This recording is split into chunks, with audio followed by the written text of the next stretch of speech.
Hello, beautiful world. Isabella Chrobak here, and Authentic Wellbeing. Welcome to the Beautiful Show episode today. I'm going to talk today about why I don't do social media detox anymore. So let me give you some little background why social media detox and so on. So for me, social media, when I started them and also right now, they are a powerful tool for me to not only privately interact and connect with my family and friends all over the world, but also connect with my clients, potential clients, share my stories, share my truth, share my coaching tips. To literally, they are the tool to connect on many levels. Then, of course, they are a source of inspiration for many of us, right? Including myself. Following powerful women, following some of my coaches, following their stories and their truths inspire me in doing whatever I'm doing or in doing what I don't want to do, or actually to think what I don't want to do. And then also social media could be a big trap of negativity and comparison. And this what many people seems to be kind of oriented towards. Like social media are negative, social media are bringing me down, they are all political, religious, and they are, I am falling into that comparison trap. I hate those people. I don't get inspired. And I hear all those stories how social media are bad, bad, bad, bad. And then for the last year or so, I started seeing the trend in social media, people taking social media detox. So I fall in that trap as well. Why not? Especially I do remember situations where I felt drained by social media, where I felt that I'm comparing myself to other people, where I felt that social media bring negativity into my life, or that social media are taking so much time out of my day. And so I decided to do social media detox. And I did once, I did second time. I did, I think, around between 7 to 10. I don't remember exactly because some of them were little more extended, very like I was so encouraged to do them, like 2-3 weeks without social media. Another ones were more like every other day, maybe weekend days or smaller approaches. None of them worked. None of them work. No matter how badly I tried, at some point of the day or week or a month, I turned that phone on or those social media apps on my phone and boom, I was hooked back again. So then I started asking, what is going on in here? What is so wrong with a tool which is meant to connect that I personally and so many other people also apparently don't feel good with, and we need to do detox. So for me, let's break this down. For me, detox is to remove something exactly toxic, negative, disempowering, pulling you down, breaking you down, things from our life. Either it can be in a food aspect, in the relationship aspect, at work, boundaries, all those areas of our life. So that could be detoxing, right? We want to detox of the energy vampires and maybe some friends who are not serving us well or we don't feel good around them. We want to detox some foods, like a lot of those cleanses are going to detox our body out of toxins we put in there. And the thing is that social media, in this case, that detox meant the same, to remove social media from my life because they are so toxic. But then I started also seeing things like this.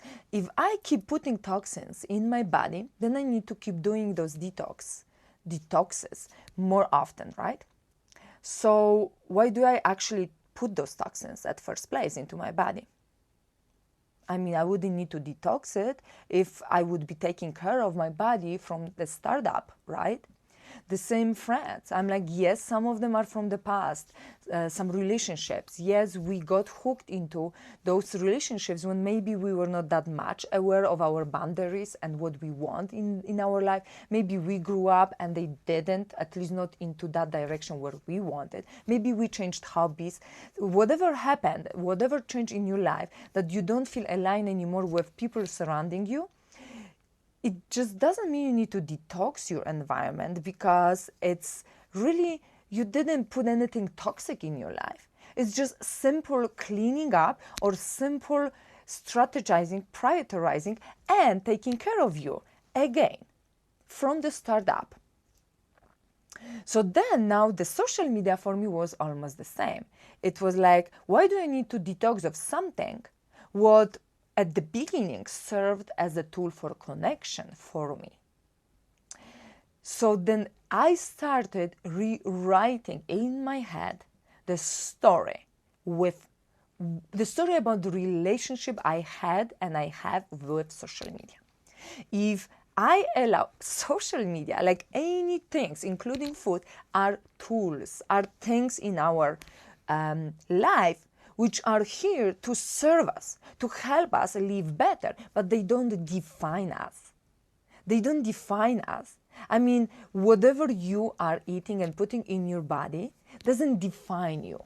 It's your choice. You're using those tools and things to just, feed your body. It's your choice how you want to feed it. But this particular food type doesn't define you. Particular friends around you, even if you happen to have 1, 2, 3, or couple of them being not really at the same level maybe as you, or maybe having little more negative approach to the world than you, doesn't define you, who you are. So the same, social media, especially social media, it is just simple tool. It's like phone. It's like tool to connect, which I use and make a choice how I want to use it. So if I make a choice that I want to use social media as connection, then I use as connection. Then I post things which are connecting with people. Then I post amazing quotes or questions to bring up some beautiful reflections and discussions to connect with people. If I see social media as negative, whatever will be out there, no matter what I will do, I will always find out of those 10 positive posts, I will find that one negative which will trigger me and make me negative. Because I just approach the social media, I open that social media app already looking for the negativity. The same comparison trap. If comparison is a very complex feeling, emotion, maybe expression of yourself, and it's not that easy to just say, don't compare yourself. It is little bit deeper way to dig into it, why you are actually start comparing yourself to start with. But then definitely if I feel that I want to use social media to again get inspired, read about people's accomplishments as inspiring stories, and I want to get inspired into building and creating something what I want, then there is no comparison trap in there. And if there is, and I've been there, where every single post of particular person was making me feel less than and unworthy, and it took me 2-3 days in those cases usually to block or unfollow that person altogether. Because the question is, if something is making you sick, like food, if some particular food is making you constantly get the stomach pain, stomach bug, rash on your skin, or extreme, diarrhea, are you going to be putting that food constantly in your body? Most likely no, if you take care of yourself and if you care about yourself.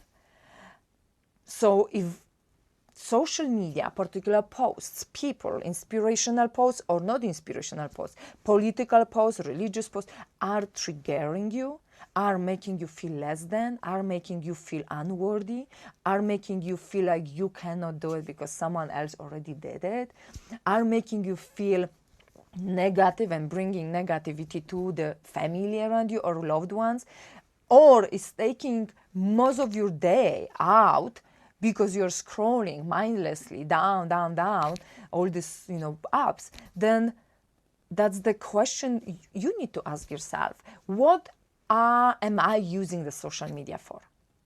Is it benefiting me in particular way? What way do I want this to be benefiting for me? Is it personal connections? Is it making jokes and making people laugh? Is it inspiring people? Or is it maybe bringing some topics to discuss, to brainstorm, or maybe find solutions or help? Social media, just almost like Google, is the huge resource, amazing library of so many things. It is just you, I, who make the choice. We do have filters. We have those filters in our hands, not social media filtering for us, not social media forcing us to watch it and see it and scroll it. And you may ask about, ads and suggestions. Again, you are filtering what you want to see and how you want to use them for your purposes, for you feeling better, for you to connect with people, or whatever other reason you want to use them for. So after realizing that actually it's about my connection with social media, because I control the social media affecting my life, I have filters through which I am going to scroll down the posts and feeds and read what I want and don't read what I don't want. I have a power to create around me the surrounding and the environment and energies which are uplifting instead of deliberatingly, drawing me down. That way I follow or unfollow people I want to interact with. It is nobody pressing you, forcing you to do it. So when I realized those three things, those primary three things, I basically have social media open most of the time. I'm logged in most of them. I do not have notifications at none of them because I simply just don't like my phone buzzing. I don't even have notifications related to my messages and other things, not only social media, because I don't like my phone buzzing and controlling my life, controlling when I reach out for it, because I see it as a tool. I am in the power of using this as a tool for bettering myself. And then knowing that I want to use that tool for bettering myself, for increasing connections, for sharing stories, for making world better, this is what I use this tool as later on. Not only in soaking the energies from it in that areas, so that way I can better myself and I can better my world, but also putting out there things which I believe could be bettering and creating better world out there. I believe, which doesn't mean that my stories and my shares are going to be relating to everyone. And that's, again, you making and having those filters through which you read it. It is really a vicious cycle, but in the end, it comes back to you. It comes back again to you. You taking personal responsibility of how you want to feel, what you want to surround yourself with. You taking personal responsibility of putting particular filters on your eyes through which you will be going through the social media. And you choosing how you want to use that tool, that simple tool. So today, thank you so much for watching. Today I would like to invite you to check in with you and ask yourself those questions. Why my connection with social media is positive or negative? Whatever relationship with social media you have right now, why do you think is it this way or that way? What are the reasons you have either good or positive relationship with? If you have a good relationship with social media right now, beautiful. If you want to dig deeper, ask yourself what made you to create that positive relationship with it. You may want to just skip it, but out of curiosity, maybe at some point you had negative experiences and you found the way to find better relationship with it. If you have negative relationship with it, asking question why or what the reasons are behind is going to help you like it helped me. Because next question is what type of relationship you want to have with it. What type of relationship you want to have with that tool, which is social media. And in the end, as I said, it all comes back to you. You are a creator of your life. You are in the power to bring into your world what you want, to read and engage in what you truly want and how you truly want to feel. No one is forcing, pushing, or pressing on you to use particular tools, tips, hints, and in this case, social media. So this is how I ended up my story. I do not need social media detox. I feel it. Every single day I feel it. How I am engaging with it. If I already know that I am not going to start the day with social media because definitely it's not putting my mind and my heart into right direction. I also know that when I am scrolling mindlessly, I need to put some time limit. I also recognize when I feel negative after reading particular post, and I am making sure that I'm cleaning the followers and the posts and my maybe notifications very frequently. And the another thing is following back or responding to friend requests. I am checking profiles of people who are asking me to follow them. So that way I can see if this is aligned with what I want to create in my life. Because really in the end, you have a power and there is that awareness around it which you can bring and create amazing experiences with something what so many of us somehow feel so negative about. But in the end, again, if you still feel like it's not for you, I am not sponsored by any of the social media apps. It is your choice. Again, you take your life in your hands and create what serves you the most. Thank you so much for watching. I hope you enjoyed this video. If you did, please share with your friends, with someone you think it may help, maybe someone who struggles with social media, negativity, comparison traps. And in the meantime, also subscribe to this channel if you like what we are talking about. I am launching and posting those videos every 2 weeks, so no worries, you are not going to get million notifications from this show. And I hope to see you in the next show, into next episode. I love you all and thank you so much.